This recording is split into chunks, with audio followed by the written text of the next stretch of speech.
Right. So why am I doing this lecture? First declaration, I have no conflicts of interest. This is purely from an academic point of view. I have no personal agenda and no human rights organization is paying me for this lecture.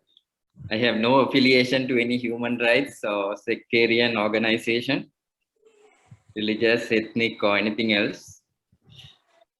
My only conflict of interest is I am a board member of Global Initiative in Psychiatry, which is an organization which works on human rights in particularly Eastern Bloc of Europe, in some of the countries where there has been, particularly in terms of mental health and abuse in psychiatry.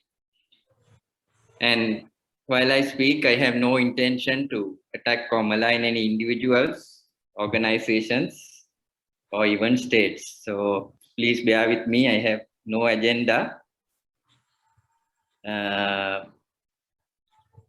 And as I said, the focus is on practice of psychiatry, despite the huge human rights issues in the Middle East at the moment, in the Gaza Strip. I will not veer from my topic.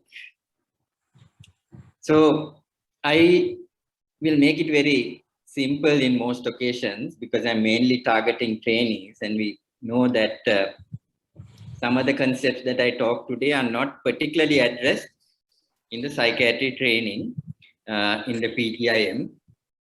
It is conceptual, so it's open to criticism and discussion, and I hope at the end some of you will discuss this point. And although it is for trainees, it's food for thought for all psychiatrists.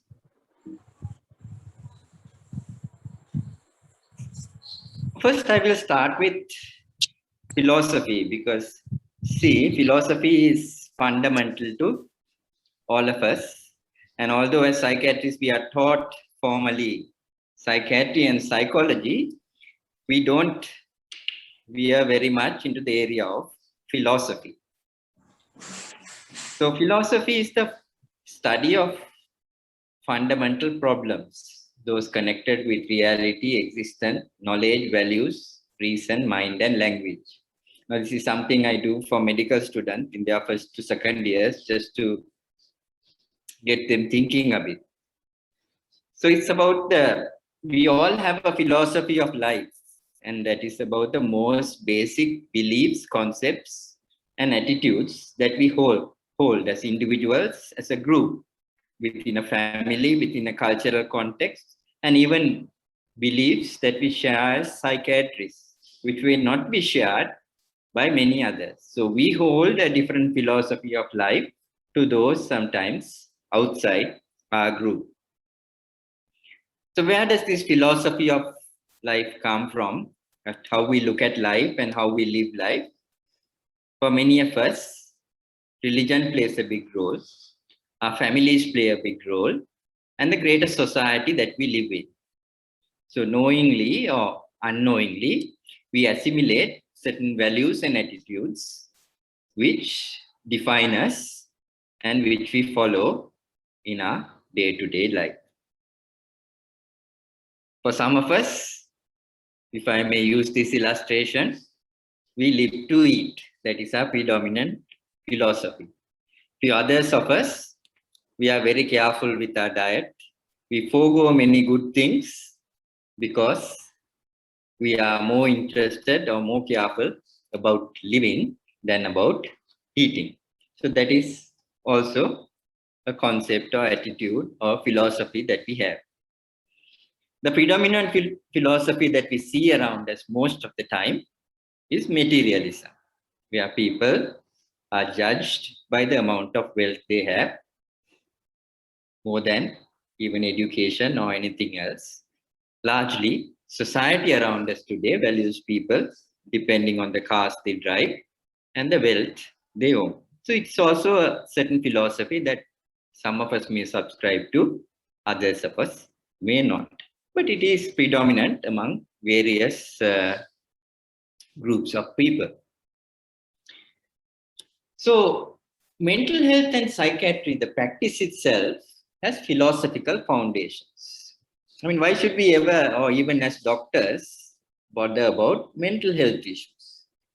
Growing up as a secondary school student in the district that I lived in, I had never heard of a psychiatrist. And even when I entered medical school, I didn't know that doctors treated mental health issues. That was something that we never took up for discussion or never heard of. So the philosophical foundations were laid by people like Pinel, who brought in the issue of humane care and started looking after people who were put in asylums. Shehan, 1 second. Chamara here. Yeah. I don't think the slides are changing, Shehan. If you're clicking. Just check if Is it the first slide? You're still on the screensaver, the first slide, yeah. My goodness. Just check and see. I'm not exactly sure what you have. Sorry, it says screen sharing is paused, it says, sorry. I'll put it on again. I'm sorry.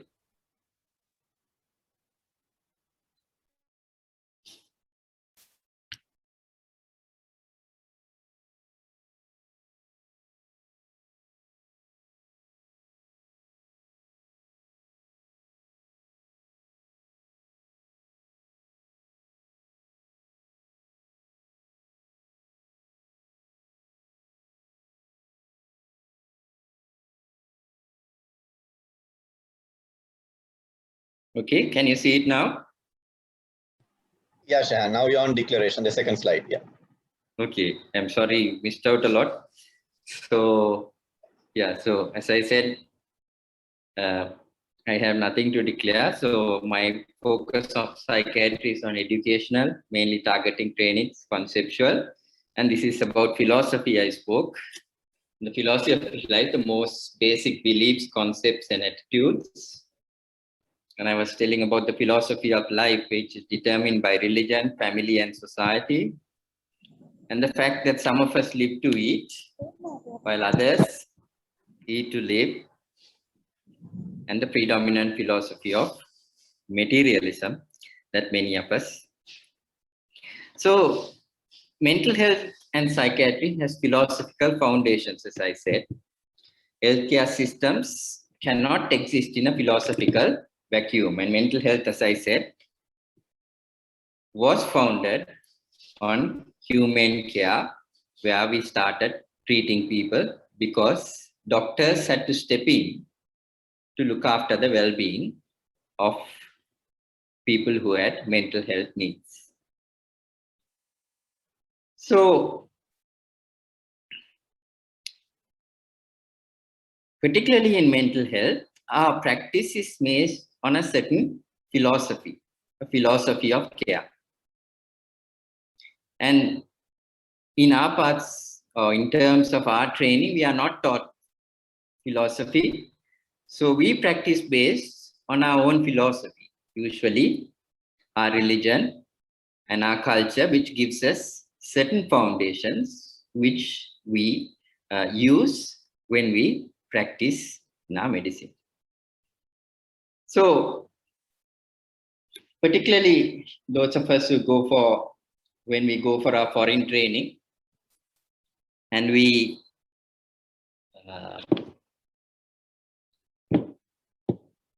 start working in another country, particularly in psychiatry. I remember going to the UK. And the first thing that strikes you is not your lack of understanding or knowledge of psychiatry. I must say I trained in Ragama for most of my career before I went abroad. And my teachers were Professor Kuruparachi and Dr. Lalin Fernando. And they had taught me all the fundamentals of psychiatry. There was nothing I lacked in terms of knowledge or clinical skills because they had imparted that to me. But what sort of shocked me, or what made me have to adjust, is the whole philosophy of care. Because Western psychiatry exists in a different philosophical framework as opposed to the philosophy in that we are used to. Now I will tell you why I say this using a little illustration. So I remember being on call one day, and I was called out to a hospital that was in the furthest corner of Oxford called Kettering. And I was called because there was a young man who was in his late 20s who was brought in because he felt suicidal. So it was a cold winter's night, and I had to drive to this hospital. And I went there, and there was a nurse who helped me in the assessment. So we being alone, a learning disabled boy. First time I realized that, again, people lived alone most of the time, didn't have much help. He managed on his own, and social services supported him. So that night it was cold, and he was alone, and he heard few noises, and he was scared, and he felt suicidal because of loneliness. So he called the accident and emergency service, the 119 or whatever, and they had ambulance came, picked him up, and brought him to the accident and emergency service for assessment. So we assessed him, and we couldn't find anything significant, no sort of real suicidal ideation, just that he was a bit worried and fearful and didn't know how to handle his situation. So the nurse decided that we'll send him back. We reassured him. We told him that the social workers would come the following morning and look after him and all that. And then said, you can go. So the nurses, the A&E nurse said, okay, if you have discharged him, so he has to leave now.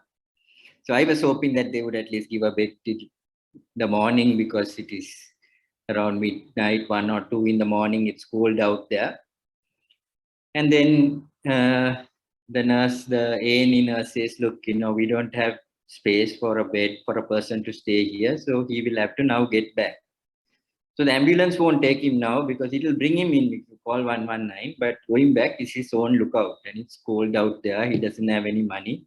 He'll probably have to walk now 7 or 8 kilometers going home. So I felt sorry for him, and I was going back in my car. I told the sister, then it's okay. I'm going back that way. Let him come with me. I'll drop him off at home and I will go, which is something perhaps many of us would do in our parts of the world. The sister looks at me and says, Doctor, are you insured? Is your car insured to take patients? So I didn't have insurance. For the first time I realized to take patients in my car. And they told me that if anything happens to me while I take him, and if there is an accident or something, that my insurance will not cover this person's insurance. So unfortunately, this poor young man had to walk back in the cold while I drove back, feeling very guilty that this person who came with suicidal ideas was now going back, perhaps feeling even more down, back to his lodging. So it's based on a certain philosophy, a philosophy that is driven by different motivations. And see, all our practice, how we look after our patients, is based on certain philosophies.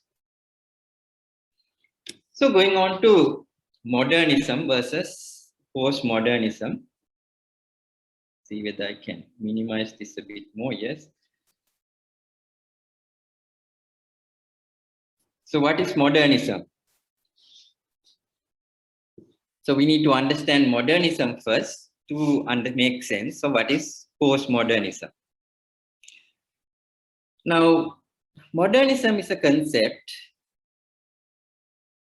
perhaps in the 50s, 60s, 70s, where the world started thinking or made this assumption that scientific reasoning was the predominant guiding principle that would be an answer to the human condition. Now, in Sri Lanka, in response to this, we had people like, those of us who are older would remember Dr. Kavur, and also Professor Carlo Fonseca and people who formed this rationalist association. And this was based on the philosophy of modernism, where scientific reason was the predominant thing. So they challenged other myths, religious things. Professor Carlo Fonseca did firewalking to show that it was physiological and there was nothing supernatural in it.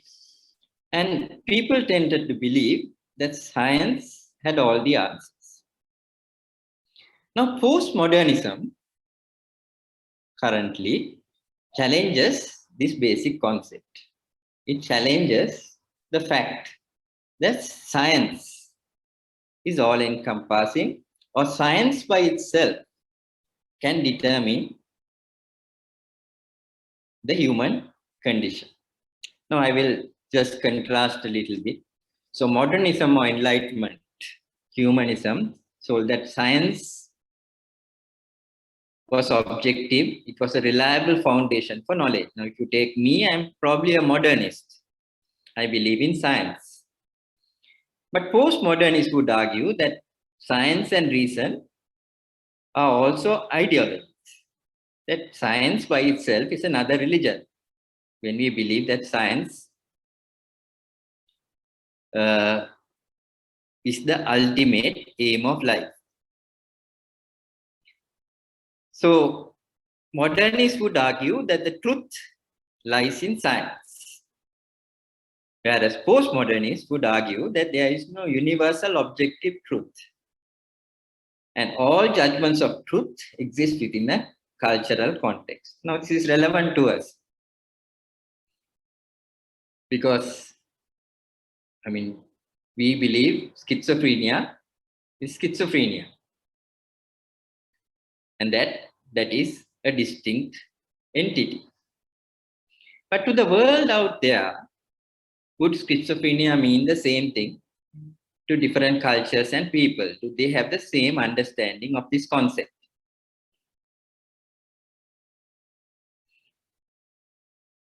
And modernism also is challenged in the last point, where we see that the concept of human freedom itself transcends science, because it is a concept that cannot or does not exist in scientific reason alone.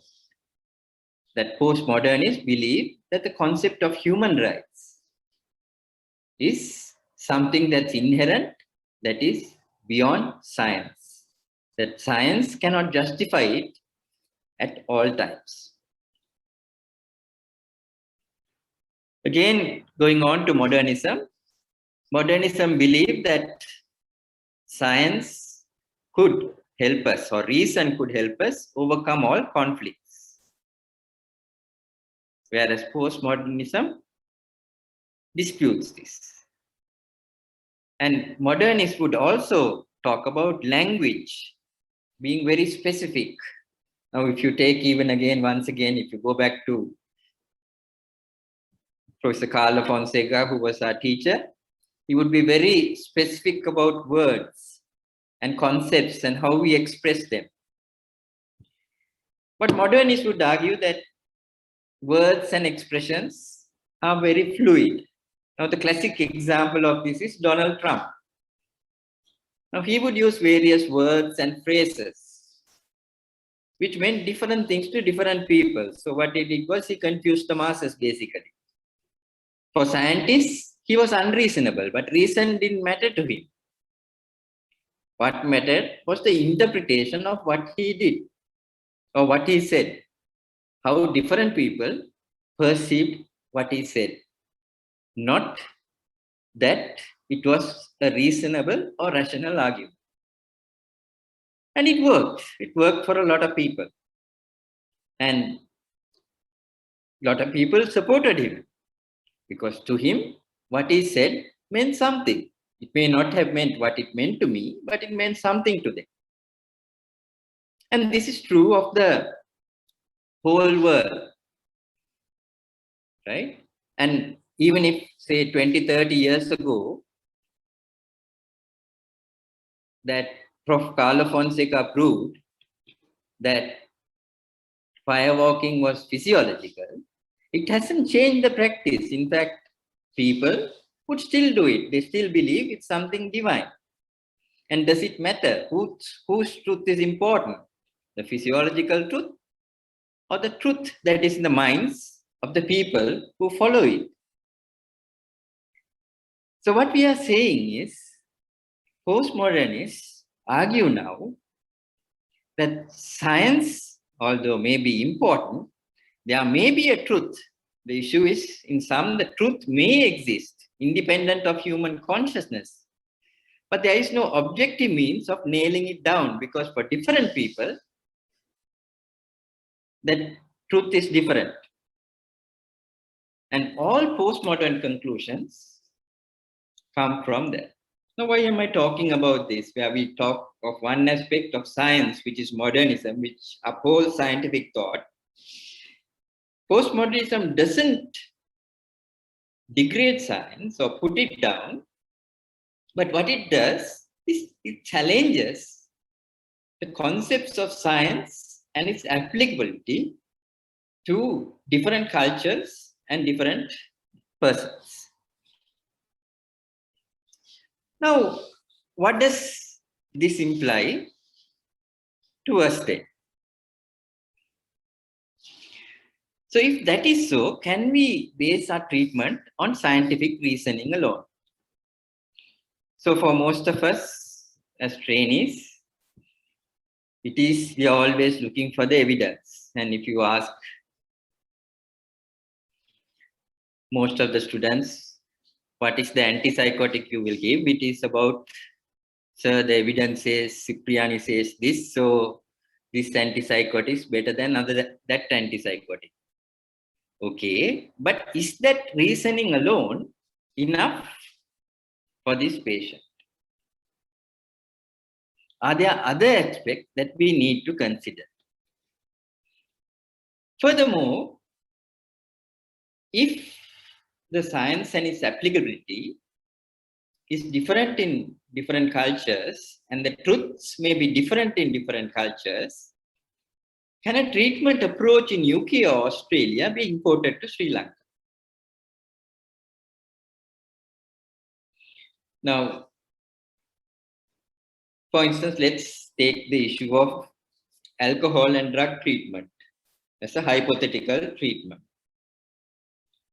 Now, what is the treatment approach in addiction psychiatry in the developed world?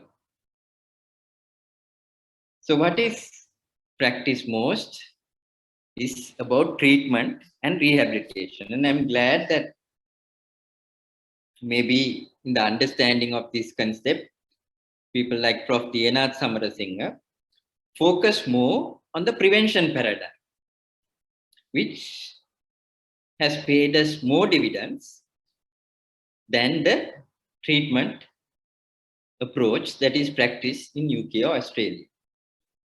Now, if many of us or some of us have practiced in these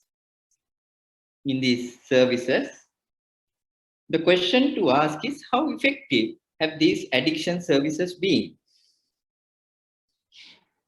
Because they are unable to address or deal with the problem successfully, they have come up with a model of harm minimization, which is, at the end of the day, giving methadone and reducing the harm, not that most services will take them out of methadone.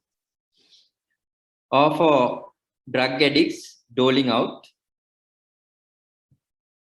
needles so that they inject themselves safely and don't get HIV. So it's a certain philosophy that drives the addiction psychiatry. Now in Sri Lanka, what sort of addiction service do we have at the moment? Interestingly, I think recently there was an email, I think by Dr. Amila Isuru, asking for more research on addiction. So I think it's very important because there's very little research on the services that we provide and the outcomes of it. Now we are all treating, how many of us really see useful outcomes? And we need to perhaps think of different philosophies that perhaps provide better outcomes. And here I want to sort of raise the issues of religious-based treatment. So I know most alcohol rehabilitation and drug rehabilitation in this country is done by religious groups. There are priests who are conducting these. Although there are, questionable approaches, in some of the anecdotal reports I receive, I find that perhaps they are more beneficial for the clients who have the dependence than some of the treatments that we provide through our services. Even the few people whom we have tried to rehabilitate for months or years and so on, eventually I find some of them coming back and telling me that finally, or maybe even for a short period, 2-3 years, being abstinent because they have found a religious group or been in a religious rehabilitation, which has given them more than just the treatment they were looking for. It may not be the truth, but they found some truth that helped them overcome their addictions. So these are things in a postmodern world that we need to think of when we develop our services and when we go forward, without just holding on or importing certain practices based on certain philosophies, which may not be the truth in our context. Now I can go on about this, but I won't. I will stop there. And we go on to this issue of Mental Health Act. Again, for instance, some of you may ask, do we even need a Mental Health Act?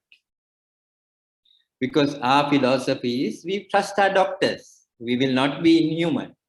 We know that our patients are vulnerable and we would do the best for them.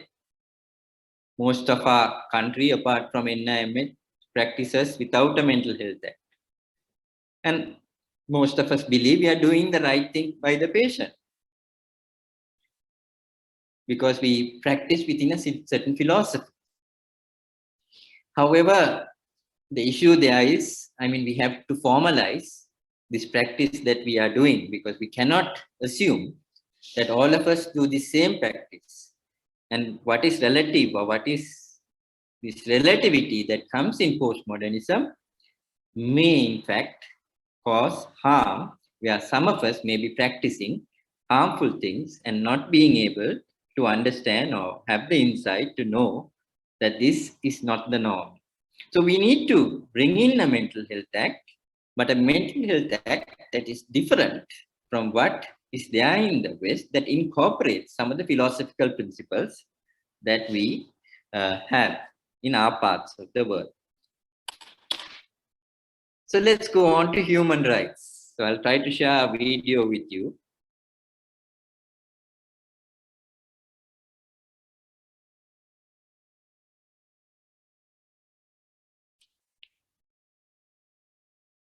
Just a little break. I hope you can see it when I share it.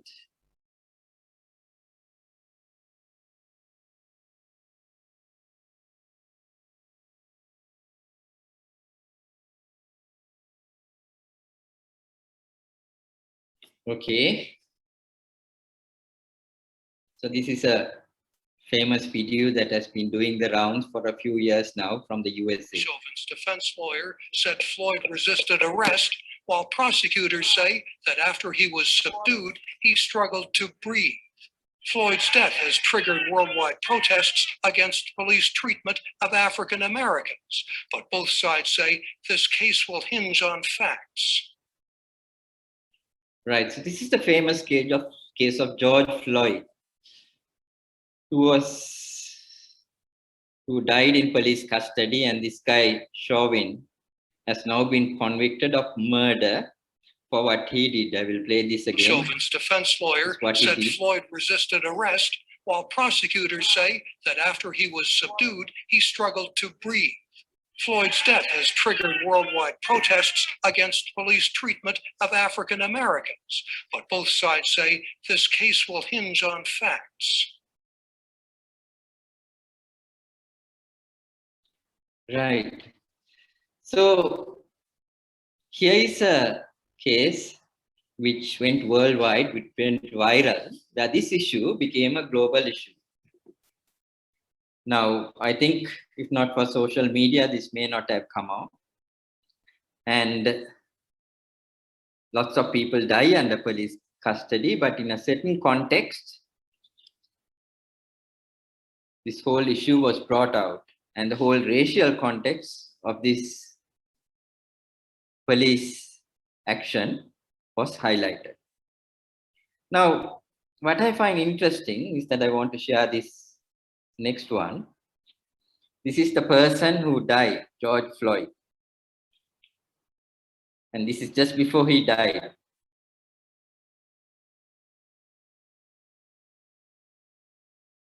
Now, if you see him, he had drugs. He had taken drugs, he was intoxicated, and he gave a fake dollar bill. I'll play it again.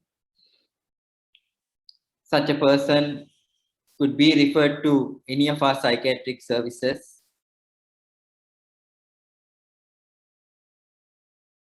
And we may have to sometimes admit and treat such a person. He was a big man. Shehan, are you? We can't see the second video. We are still seeing the first one. Okay, sorry.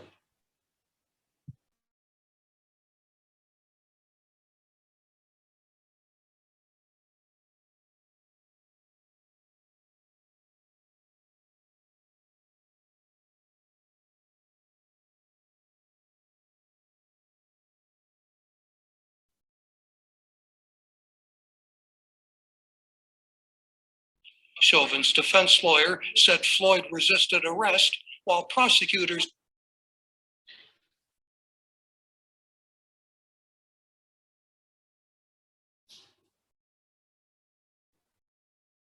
Right, okay, so this is the second video.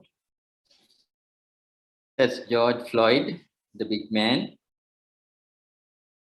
giving a fake dollar bill to the counter, and this was the guy who reported him because he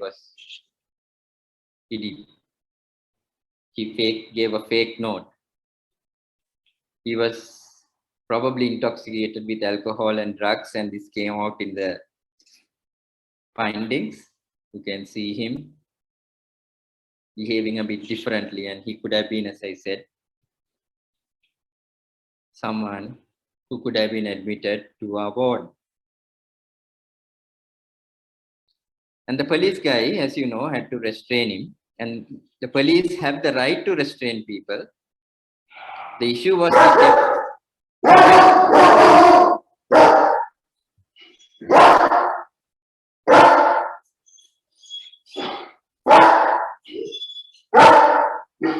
I'm sorry. My dog Looks is like you have a German Shepherd. He needs to be restrained. No? He needs to be restrained. his right has to be consent. Just give me a moment.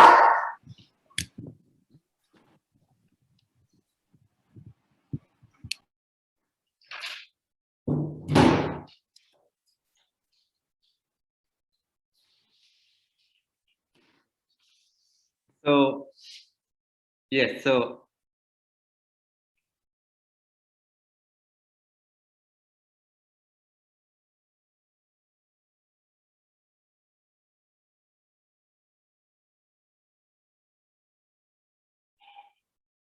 what was paramount here was the using of force in excess of what is necessary.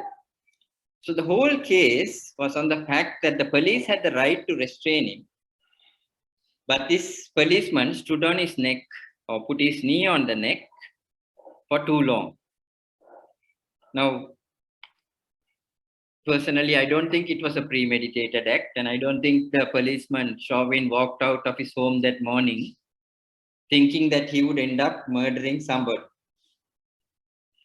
To him, it was perhaps another action that was he deemed necessary in the course of his duty.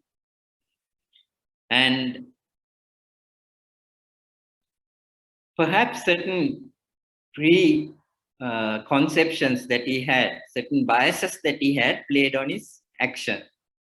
And these are dangerous things that we also have. When we see certain patients, we have certain preconceived thoughts, which lead to certain actions which can infringe on people's human rights. So when we admit patients, for instance, as I said, we don't have a mental health act.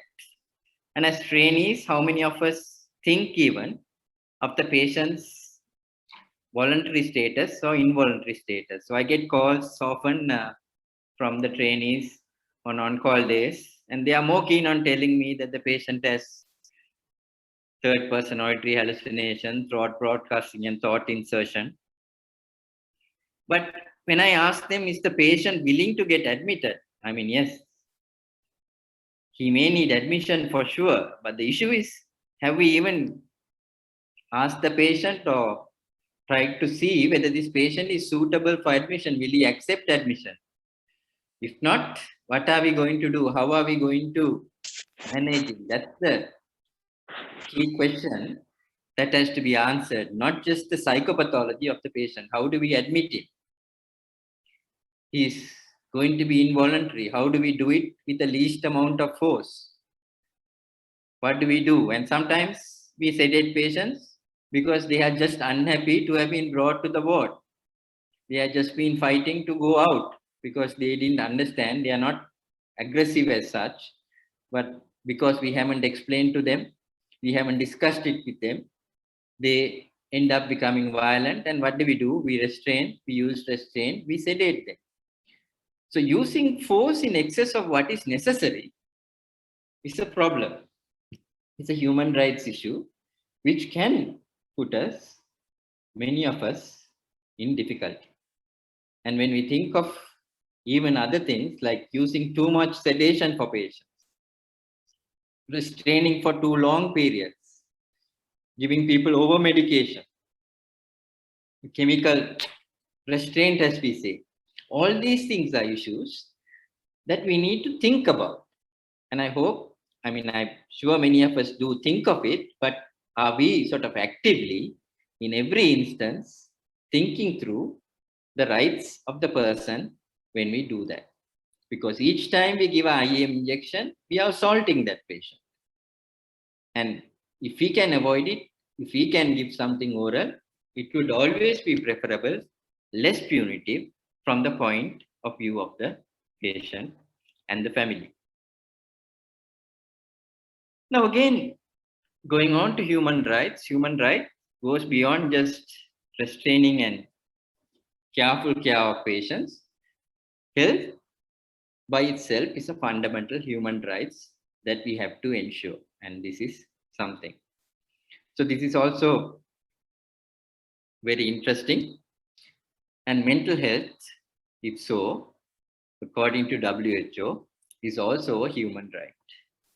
So this would mean that all people have a right to proper assessment. So if mental health is a human right, every patient we see is entitled to a proper assessment. So however tired we are, sometimes it's sad that even in our institutions, sometimes we turn away patients.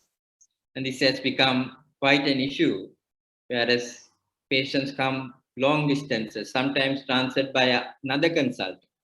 And we don't even offer them a proper assessment, and we turn them back because it's easy, go to your nearest clinic.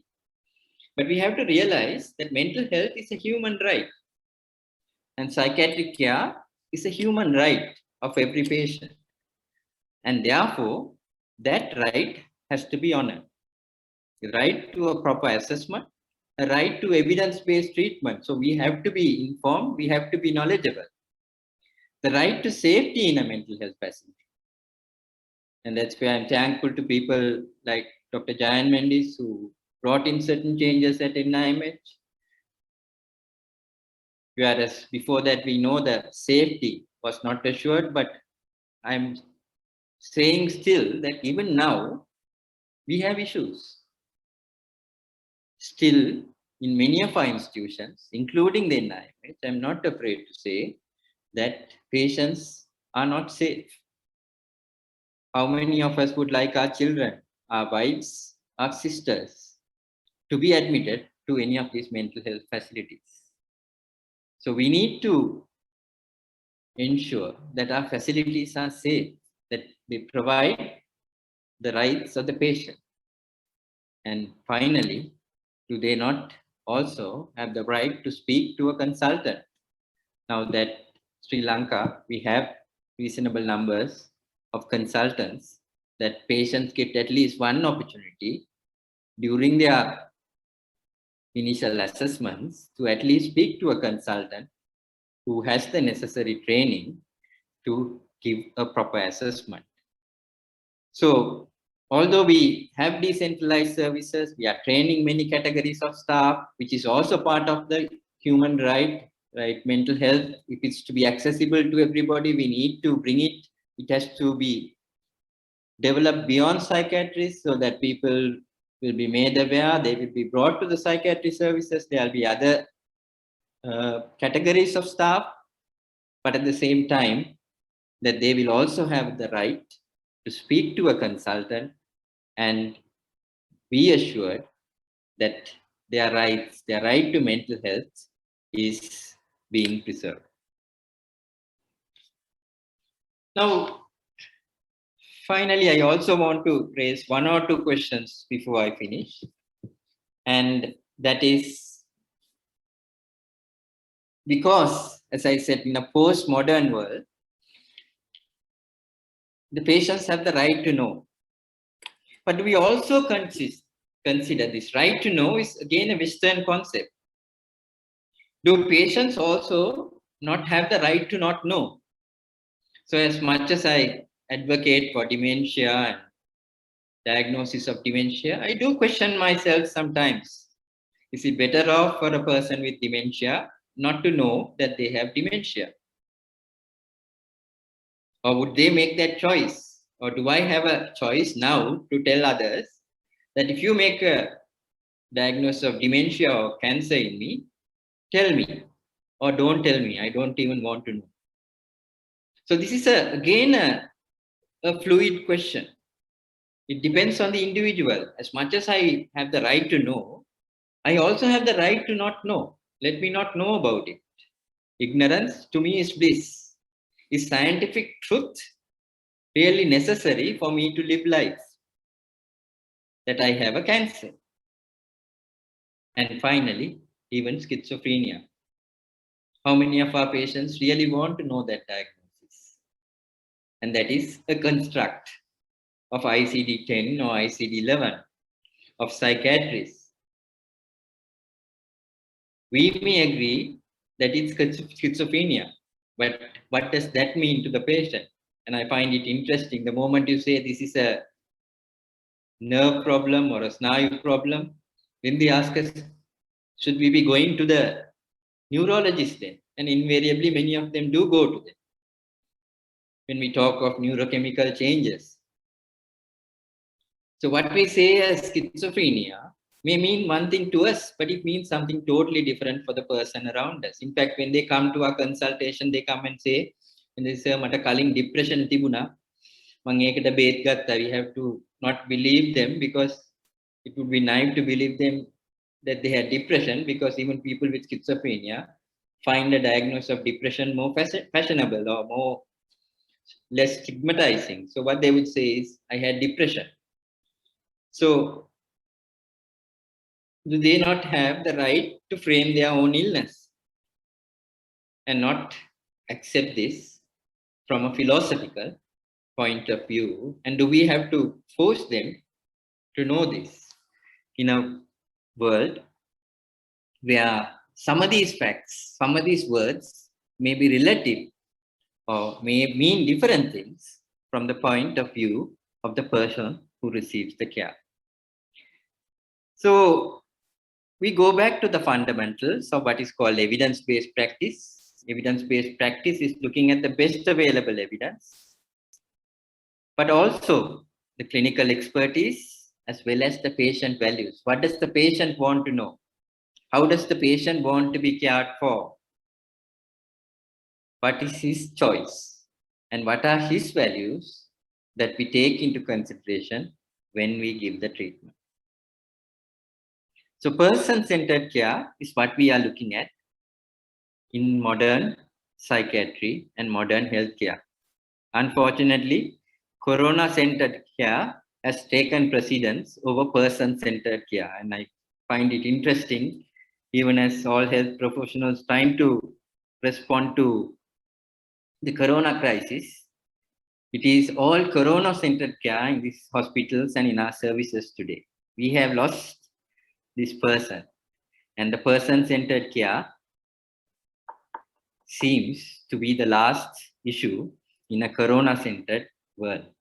And sometimes I feel happy that the politicians call the shots, because at least they are accountable to the people and they think of what certain medical advice would mean to the people, which is why you know that even Donald Trump did not seek or take into account the scientific advice on corona care. So person-centered care is just a little example that we need to take into consideration. Again, recently, so this case we discussed with some of my trainees, 24-year-old male with mild learning disability, hearing voices from time to time, enable him to conduct a Devale. So he was very well functional. He was admitted following a suicidal attempt as he heard voices asking him to do so. But when we asked him the underlying stress which led him to suicide, although these voices told him, was that the mother was trying to take him out of the Devale to start her own Devale to make money, because she was upset that another lady who had this Devale was making money out of her son. Now, this guy could have had depression, he could have had schizophrenia, but if he was really functioning well in the community, if in his community and in his role, whatever his pathology was, had a meaning, should we really treat him? He didn't want to be treated. He didn't agree that he had a mental illness, and he may not have had one, as many psychiatrists would agree. But these are common instances. We see patients with sometimes unresolved symptoms, but living life nevertheless, and perhaps functioning quite well and increasing the medicine to get control over the symptoms may cause loss of functionality and even sadness in them. There are patients who live in their own world of voices, living by themselves in their own world. Do we have the right to take them and take those voices away if we are not able to give him an alternate world to live? And finally, how much in terms of the human rights are we thinking about patients' right to confidentiality and privacy? When we record information on BHTs, the BHTs are read by everybody, their personal stories, their personal lives, medical student, nurses, eliciting personal or sexual history. Do we have the right to elicit people's personal information? Unless it is of use to our day-to-day practice or the care of the person. It is the fundamental right of the person to deny or not give us personal information about themselves. And also, do we violate people's rights when we speak about patients and their families in boardrooms? And with this, I am going to end this lecture. I'm going to take the poll again.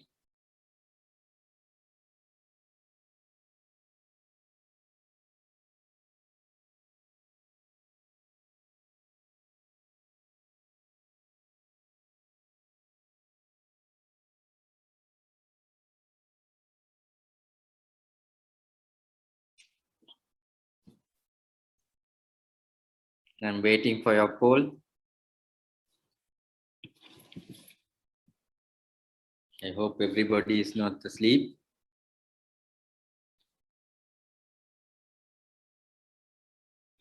Thank you.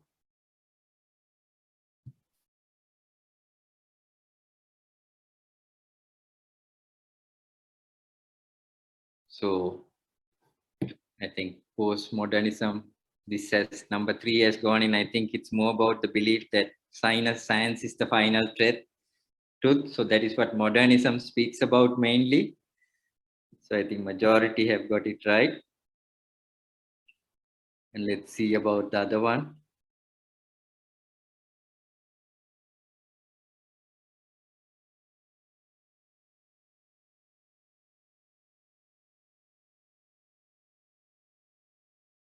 Let's relaunch it.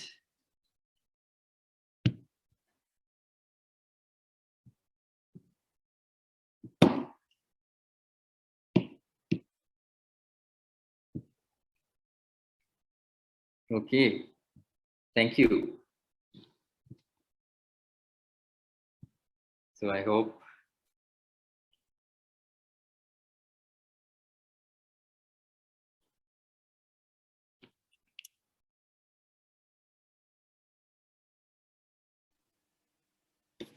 we can have a discussion. I'm open to questions or clarifications or other views that people may have. Thank you, Shehan. I'm sure that you may have stimulated so many people to ask you questions. So hope there'll be a few questions.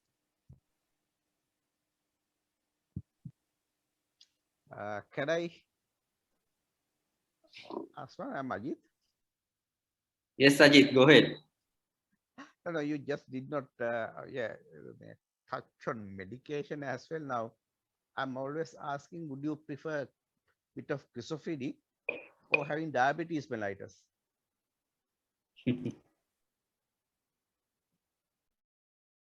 You wanted me to, again, I'm not very clear. I didn't quite hear you. I generally ask for medical students, do you want to be a bit schizophrenic and having normal blood sugar, or want to be completely non-schizophrenic but having diabetes mellitus?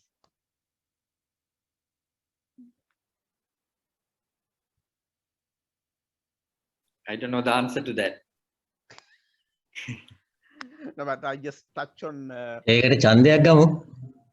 yeah, the other we might be sort of willing, thinking of the best interest of the patient, but maybe imparting something that is more dangerous than the illness itself.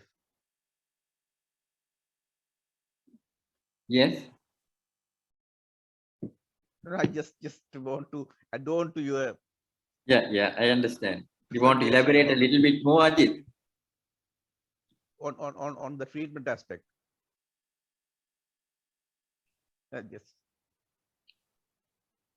Just only the sort of addition. Yes, thank you.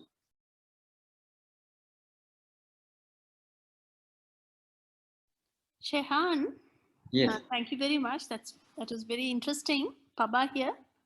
yes, Baba. When you talk about, whether a schizophrenic wants to know the diagnosis, I think we invariably have to bring in the insight aspect there.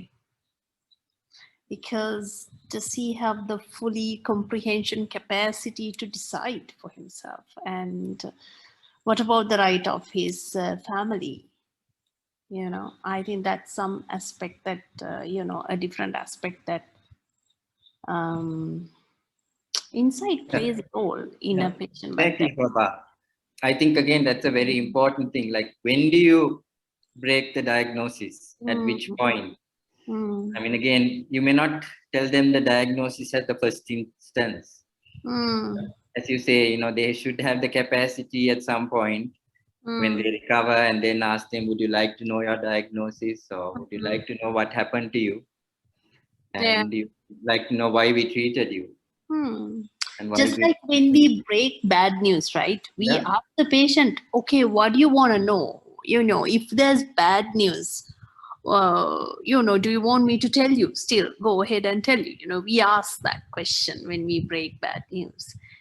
And although not directly relevant to you, what you said on the same lines, you know, I really hate it when doctors tell people in such a, you know, tech-savvy world where people can just click a button and get to know what's wrong with them, when still our doctors go and say, ඔයාට තියෙන්නේ මේ නහර කර වෙලා මේ ලේ නහරයක් කීing වෙලා, you know, බඩේ ගෙඩියක්. That's bullshit. So I really believe we should at least do the honor of giving them the technical terms, so that if they have an issue with us, they can go at least know the name of their illness, you know, whatever. You know, naharyak kara vela, me nahara hing vela, gedi avilla, blah, blah, blah. You know, it's very annoying. Doctors have told those things to patients, you know, I totally. Yeah, but again, in Sinhala or Tamil, the question is, do we say schizophrenia or binnonmade? Each one would mean different things to different people. Then you can invite them to just search. You know, we have educational videos from the college, and I think it's our duty to educate them. You know, you have to lift your patient. You don't have to go down with your patient and say, you know, me nahara hing mela, blah, blah, blah.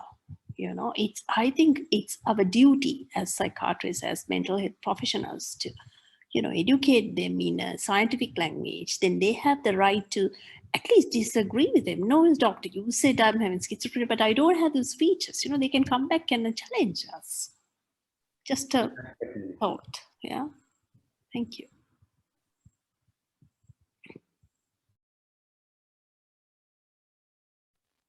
Shahan, can I ask a question? No, I just want to tell a few things. Good that you raised that you with regard to training. Yes. Sri Lanka, you know, we are struggling to train the trainees with regard to basic things initially.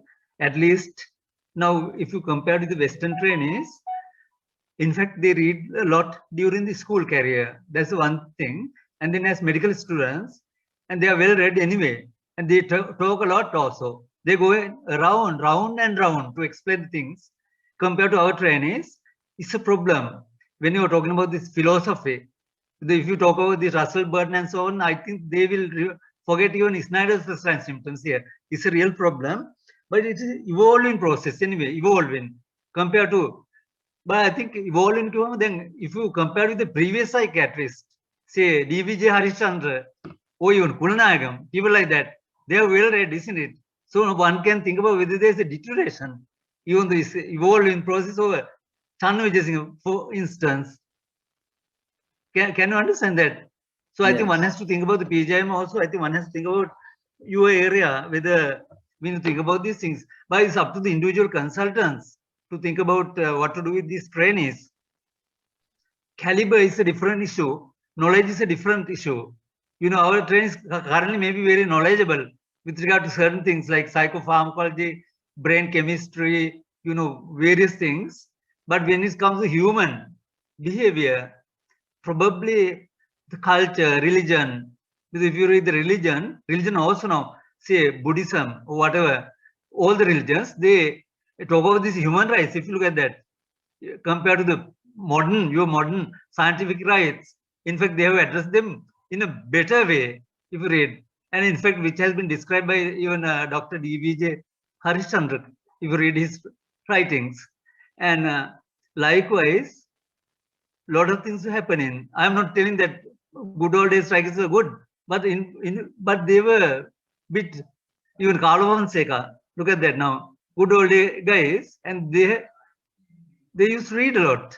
I think one has to encourage now if you ask this our trainees now from the audience now, who is Tolstoy, I am sure some politician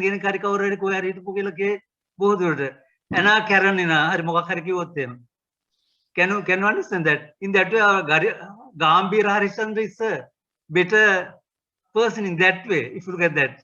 I am, in fact, appreciating him. I don't know whether he's there participating, but there's a comment anyway. But anyway, this is evolving nathi. Can compare to the past, Madi. I don't know. right? No, I think we are given too much also. Those days there was psychopharmacology was limited, scientific understanding, those things were less. So now we have moved on to the more the evidence-based and scientific understanding and studies, and lost the sort of philosophical things and reading other things, I think. I mean, it's, about our priorities, I think, because we are also focusing too much on sometimes only the pharmacological aspects. In that way, in that case, we can't blame the trainees also, isn't it? In that way, that case, and you can't compare the UK training also here. Things are different, isn't it? We have trained you also in that way, isn't it? What to do? All right. Okay, thank you, Shan. Rehan, hello. Shan, Yes. there's a small issue now. You talked about the rights of the patient, the right to assessment, the right to do a right to assessment to be seen by a consultant and that kind of thing. So I think can't the Mental Health Act help in that issue? Like in the West, in the West, in Australia, if you do an involuntary admission, within 24 hours, a consultant has to see that patient. So that is enshrined in the Act. And in Sri Lanka, we might have an involuntary patient staying in the ward for 1 month and, never seen by a consultant. So in that place, isn't there a place for that there? Yeah, I think that's a very good point. So we have to integrate those things, but also take into account certain realities and see how we can fit that in. But as you say, ideally, we should get that into the Mental Health Act, and hopefully that is one of those things that will be in the Mental Health Act that will come through. Just unrelated question. What really had happened to the Mental Health Act? So, so Dr. Gambira and Dr. Jan Mendis and few of us are still working on it. So at the moment, it's really with the legal draftsman in the Ministry of Health. So it's held up because of Corona and things like that. But sort of, it's all based on the discussions we have had for years. But there is a sort of a basic framework which, if it's approved by the legal draftsman, so that it's within the provisions of the Health Act or whatever, then we will have to take it to the legal draftsman to draft it. And then again, we will have to take it to everybody and make sure that everybody agrees with it. And finally put it to cabinet. So that is where we are. So if once it's approved by the ministry, then we would be able to sort of get the other legal fraternity, because even the lawyers and everybody have to agree that it is within the constitution of the country, because there is human rights, overarching human rights, which and other laws which shouldn't impede or which should not be affected by this Mental Health Act. Okay, hope with Gihan's and your terms, it will be a reality within. Yeah, I hope so. Shehan, I just want to appreciate you really. Your, vision and the lecture is very extremely good, really. Sorry, I couldn't do that. Yeah. Thank you, sir.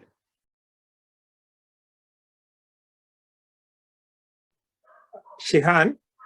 Yes. This Gado.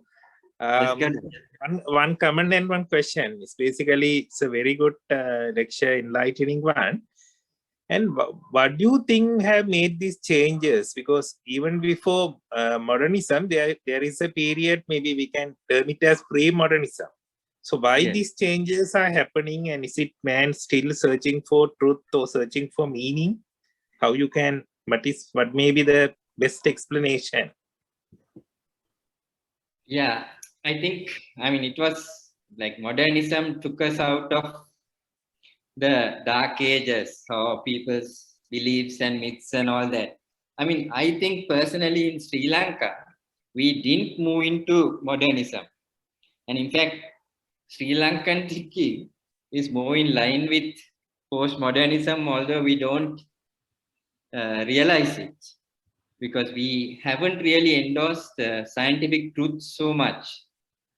So we are really, we are jumping from pre-modern thinking to postmodern thinking, where we accept different cultures and peoples and things like that. I suppose we of course don't have any philosophy, except perhaps philosophy derived from a Asian religious background, as Prof. Kuruparachi said, the influence of Buddhism, of Christianity, of the Hindu faith, as well as Islam, all has sort of all of these have contributed to a collective philosophy that we all share. It's different amongst us also, different groups of people. But I think in the West, they needed to bring science to the forefront, which what modernism did. But the postmodern world that we see today, which is why it's very interesting in the context of Corona, you would see the responses, say in the US, they cannot have the lockdown that you and I are having today.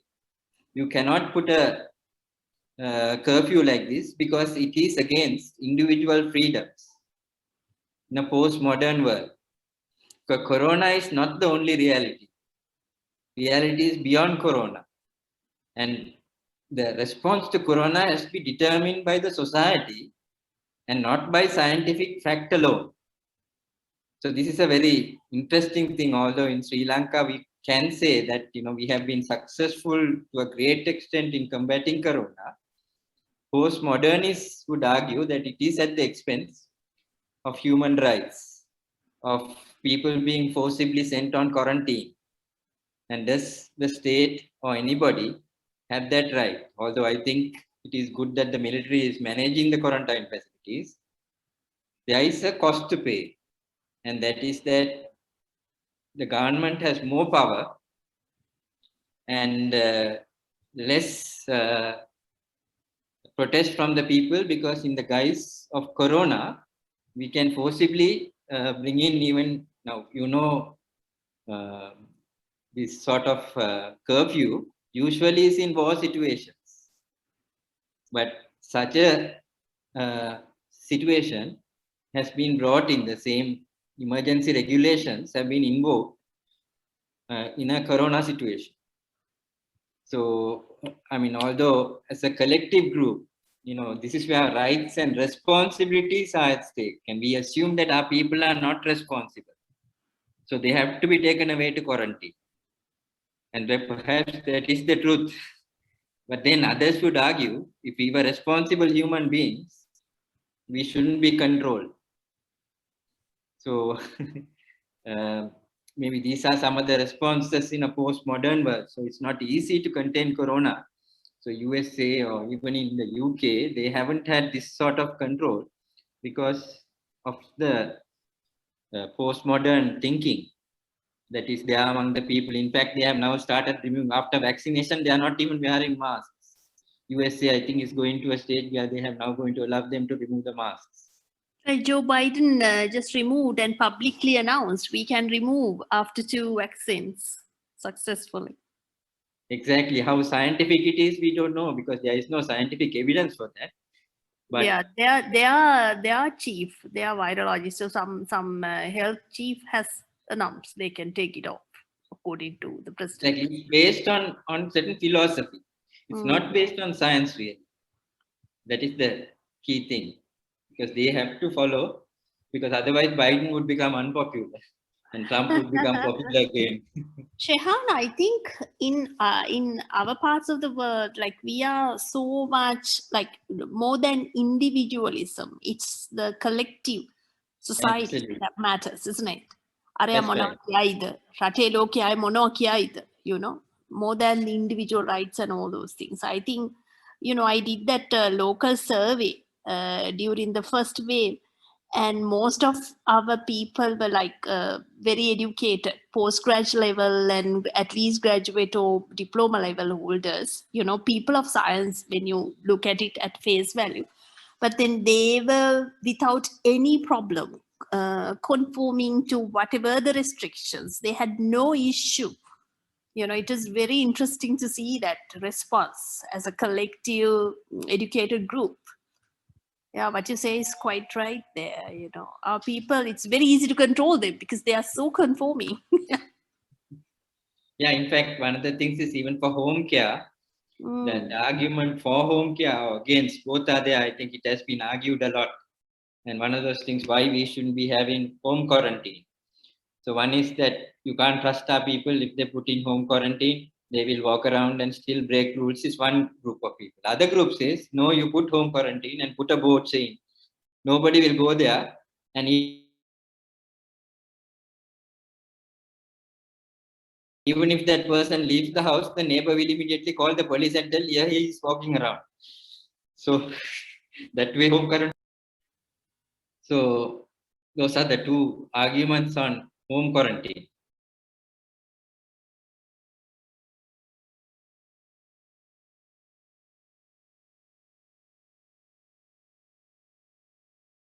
Hello. Hello, yes, yeah. Yeah. Any more questions? Any more things to raise? The philosophical question you asked about whether to treat or not, sir. I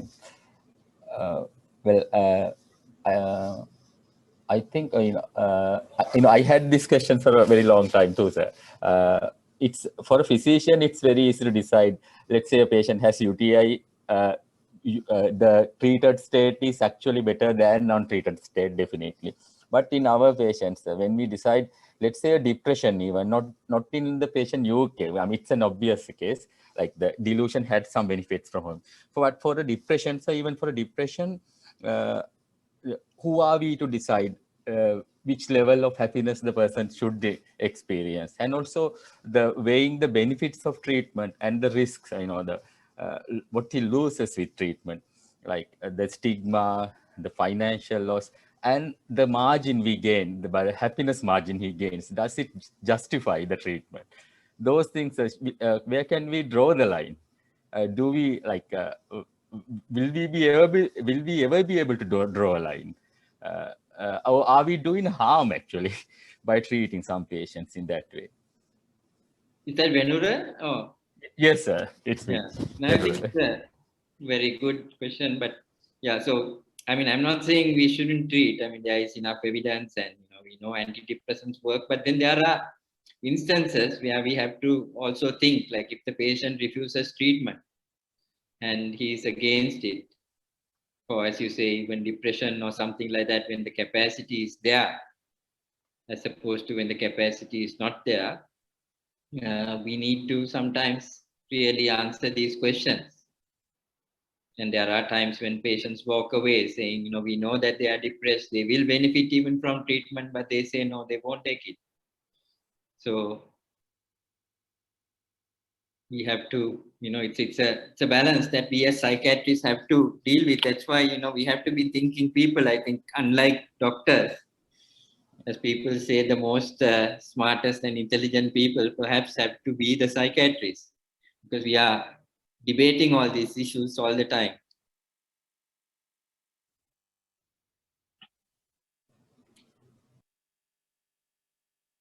Because then it's interesting, the rest of the world or most of the health profession does not think of any of these concepts of human rights, the philosophy of the healthcare they deliver.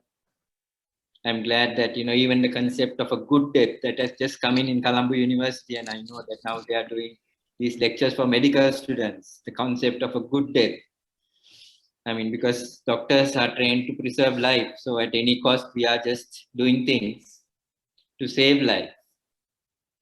And that's the issue, without thinking of the quality or the patient's wishes or where the patient is in this whole thing.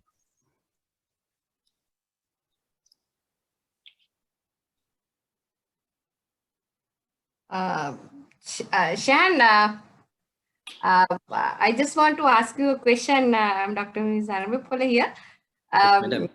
It's like my question is, as you said, like this Western guidelines, how applicable to our culture, and why can't they have some like a clause like thing? Where it is applicable to the culture, you can use these guidelines. So evidence-based medicine, the studies are mainly done in Western world, and are we going to accept as it is? and say, okay, this is the thing that we need to do. So I have a question on that actually, Shan, because Again, madam, that's a very good happy that question. when you like put up that importance of looking at a person within the culture, when you are treating not only the management, but the philosophy part also is important, isn't it? That's So right, madam. management, on the other hand, are we going to include that as well in future, at least, like to think about it and see how it works? Yeah, it's very. No, that's If not, the patients are not going to accept what we tell. absolutely, madam. Now, this is, I mean, because of trainees, I don't want to confuse them so much. But you're right, particularly some of the psychological therapies that are promoted and so on. I really have questions and they are relevant or whether they are applicable to our cultures and whether they are really being tried out in our cultures. Even for CBT, how many patients even come for more than 2 sessions in practice?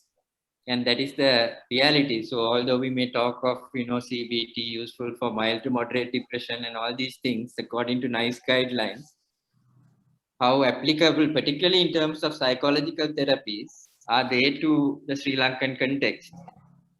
So in fact, when I was first asked to do this lecture, I gave the topic as myths in psychiatry to Chamara. Then I thought, no, I don't want to talk about it. The trainees will get confused. And then I decided on this topic, but maybe for a consultant only audience, it's interesting to see how some of these Western philosophically driven treatment approaches are not at all or not practical to our context in psychiatry. Yeah, thank you, Shan. Yeah.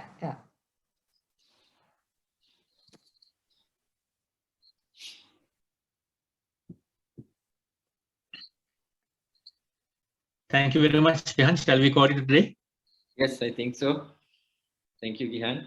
Yeah, Shehan, now just to wind it off, you had 99 participants attending to your presentation, and that shows how popular you are. And on a Sunday evening, you managed to. 105. Sorry. I'm so sorry. I think that's because of the curfew and people don't have anything to do. No, you're wrong. Shehan, on a Sunday evening to attract 105 people, it's not a... You can't do anything. No, most people have so many things to do on a Sunday evening, even in spite of a curfew. But you attracted quite a lot of senior people like Professor Kuruparachi, Dr. W.L. Wickramasinghe, Dr. Shyam Marampola, and some people from Australia. And Dr. Jan Mendis called me. He wanted to join, but there was some problem with the sound not coming up or something.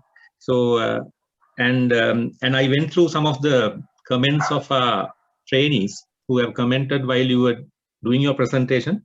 And they have mentioned about your presentation being enlightening, thought-provoking, that it provided food for thought. And you touched on so many areas where they were quite vague about and where they had some misconceptions about. And one has even gone to the extent of telling that you managed to arouse empathy for the patients that they treat. So that shows how enlightening and how stimulating your presentation had been to the audience. And thank you very much again, Shehan, for broadening our view on modernism, postmodernism, and the human rights in the postmodern world. And as you all will agree with me that Professor Shehan Williams talked about a lot of things that we could not learn from textbooks. And it really, caught this. It was very interesting, the statement that you made, mental health is a human right, which was very nice and very nicely elaborated. And thank you very much for talking to us on your experience and about your holistic view with the case scenarios that you brought up from Kettering to Ragama. So, which was really interesting. And thank you very much, Shehan, again, for sacrificing your Sunday evening for us and mainly focusing not only on the trainees, but on all the practicing psychiatrists as well, to talk about this very important topic.